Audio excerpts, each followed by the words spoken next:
Suzuki Ertiga 1.4. Siraang radiator motor. Bago tayo magpalit, ina-actual muna natin gamit ang scanner. So, ang gamit ko ay ThinkTool Mini Scanner. Ito yung radiator motor fan. So, may active test ito. So, unahin natin sa low. So, ang problem, excessive vibration. Pag in-off ko, iingay. So, kanina low, ngayon high naman.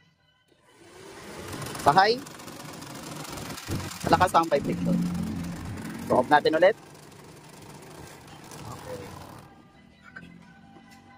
Una natin gagawin muna, aalisin natin itong buo at palitan muna natin ng fan blade at ite-testing ulit natin. Baka mamaya, ang sira lang dito ay ang fan blade.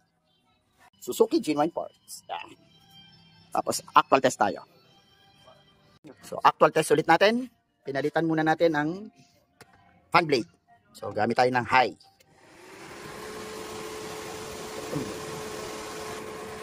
Mas gumanda yung andar. Pero pag in-off natin, so, ang sira na yan ay motor fan. Ito. So, may sayad na po yung motor. May clearance. So, pinalitan din natin ng Suzuki genuine parts. So, sa pagpalit, tuwing nagpapalit kami ng radiator motor fan, hinugasan namin yung shroud. Okay, kabitan natin. Makabitan natin yung bagong radiator motor fan at fan blade. So, testing naman tayo ulit. So, gamit pa rin natin ng scanner na ThinkTool. So, may active test to. So, gamitin natin low.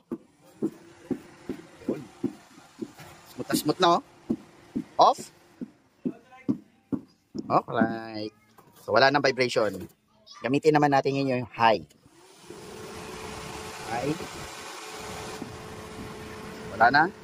Off. Alright. Yun. Wala nang vibration. That's all. Thank you.